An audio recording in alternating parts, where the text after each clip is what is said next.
Hey everybody, this is Darren Van Dam, and you are watching Flick Connection, the show that helps you get more out of movies, and today I'm going to tell you about all the best stuff Netflix is adding in July 2020.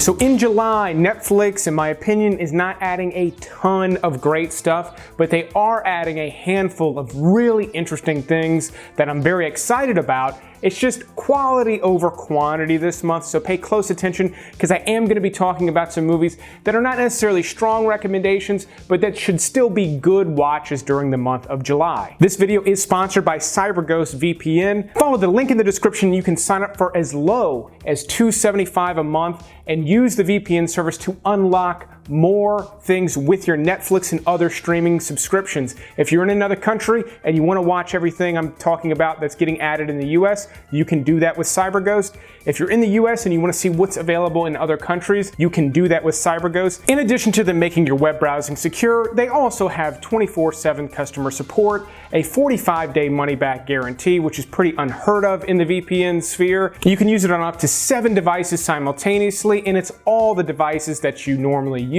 So I thank CyberGhost for sponsoring yet another video. They've been a great partner so far, but let's go ahead and talk about everything that I think you should pay attention to that Netflix is adding on July 1st. Now, one of the big ones is Patriots Day. This is actually directed by Peter Berg, who also did Deepwater Horizon. I think he is very, very good at directing movies about real events. The events unfold in a chaotic way, but an organized chaotic way where you can follow the chain of events. In my opinion, it's very respectful of the tragedy that happened without sort of glorifying it, and also just giving you a good point of view as to what happened, because we all saw this unfold on the news, but the movie sort of puts you in it. It's got a great cast, and again, just really, really well executed.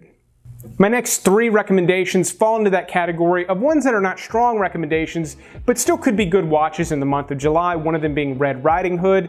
This is really sort of aimed at a younger audience. It's sort of the darker tale of Red Riding Hood. This came out sort of right on the heels of the Twilight films, and it was really going after that audience. But, you know, they got Gary Oldman. It's not a total piece of garbage. And then Splice is a very interesting sci-fi flick that could have gone in a great direction, and it just gets really, really weird, including a really bizarre sex scene. A lot of people saw this when it came out and had very mixed reviews. With it being available on Netflix, again, not a strong recommendation, but if you want to watch something super weird, Splice is definitely going to scratch that itch.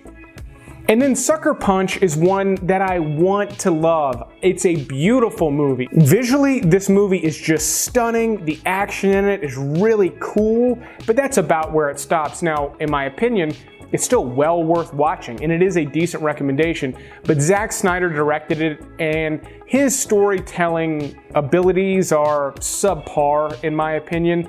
But he does put some beautiful, beautiful action on screen, and Sucker Punch is maybe one of his most beautiful movies. Now, switching gears, Anne Frank, Parallel Stories is from 2019, and in it, Helen Mirren narrates stories of women surviving the Holocaust.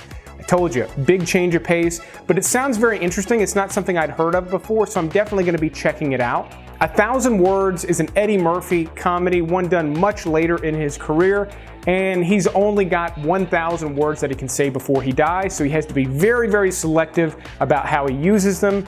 Not a top pick in terms of Eddie Murphy comedies, but better than a lot of the comedies that Netflix has been putting out. Chico Bon Bon Season 2 is not something I would normally recommend, but I have been loving watching this with my son. It's about a little monkey who solves problems through engineering, and the way he solves problems is very far-fetched, but still, my son likes it because the monkey is helping people, and it's fun to watch with him, so I'm looking forward to watching Season 2 with my son. Heist is another one of those movies that I wouldn't necessarily put on one of my regular lists, but it's still kind of cool. It's got Robert De Niro, Dave Bautista and Jeffrey Dean Morgan, and it involves this bus that's taken hostage. And there were moments when I watched this movie a couple years ago where I was just thinking like, this is just a garbage movie, and then other moments where I was like, man, this could have been really, really good, because there are some really great scenes and moments in it. So I did dig it. Again, just not a strong recommendation for me.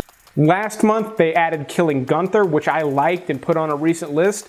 This month, they're adding Killing Hasselhoff, which stars Ken Jeong and David Hasselhoff. It looks funny enough. Kingdom is a series about MMA fighters starring Frank Grillo. It was originally on Showtime, and now it's getting added to Netflix. And Winchester is a horror movie starring Helen Mirren that looked interesting enough. Not really interesting enough for me to pay to watch it, but now that Netflix is adding it, I'll absolutely be checking it out in early July. And then if you like Patriots Day, I strongly recommend The Town. Odds are a lot of you have seen it. I love this movie. I feel like it's one of the best heist movies to have come out this century. It's one of the closest heist movies to Michael Mann's Heat, which is one of my favorite movies of all time, and I think maybe the best crime movie of all time.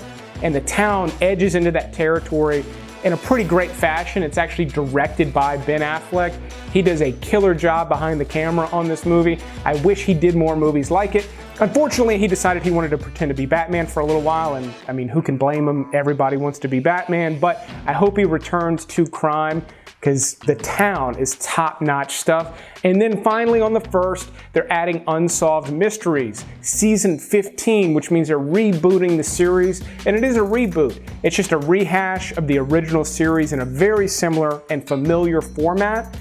Interesting that they're bringing that back. I have a feeling it's going to feel a little bit dated, but I think should still be an interesting watch, especially for all of you that have been just eating up all the crime stuff Netflix is adding, which there are a couple more Netflix original crime series coming up further on this list. And that is it for July 1st. Now on to July 2nd, they're adding a new series called Warrior Nun. This is based on a graphic novel, and it looks cool. It just doesn't quite look like it's targeted towards me. It looks like it is targeted towards a younger audience. Netflix has put out quite a few of these sort of sci-fi action series for teenagers and young adults. This looks like it's right in that wheelhouse. Again, looks pretty cool, just not quite for me, I don't think. Desperados looks like an all-female ripoff of Road Trip. It's the exact same premise as Road Trip.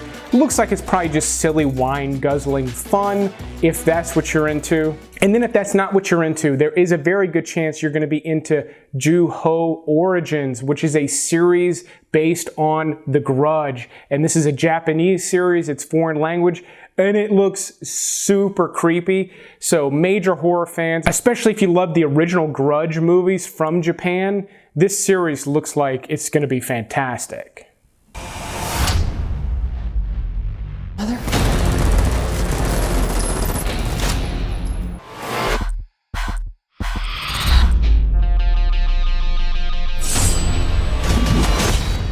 And then the big one for the month is called The Old Guard. They're adding that on July 10th. It's an action movie starring Charlize Theron, and it is also based on a graphic novel, and it looks super sick. It looks bloody. It looks like it's got a sci-fi angle to it. It looks like it's got good action in it. It looks like it's a big enough of a production that it could have come out in theaters and probably done pretty well. So I'm looking forward to it. I'll probably even be doing a review on it somewhere on the channel after it releases. Then on July 14th, they had The Business of Drugs, which looks like an interesting crime documentary about sort of the history of drugs. The clip that I've seen focuses on cocaine, but I have been digging almost all of the crime stuff Netflix has been putting out. Before we wrap up the month and I tell you what is leaving in July, if you like this type of content and you're new here, definitely click that subscribe button and be sure to click the little bell icon so you get notified when I put out new lists like this so you never run out of good movies to watch. The legend says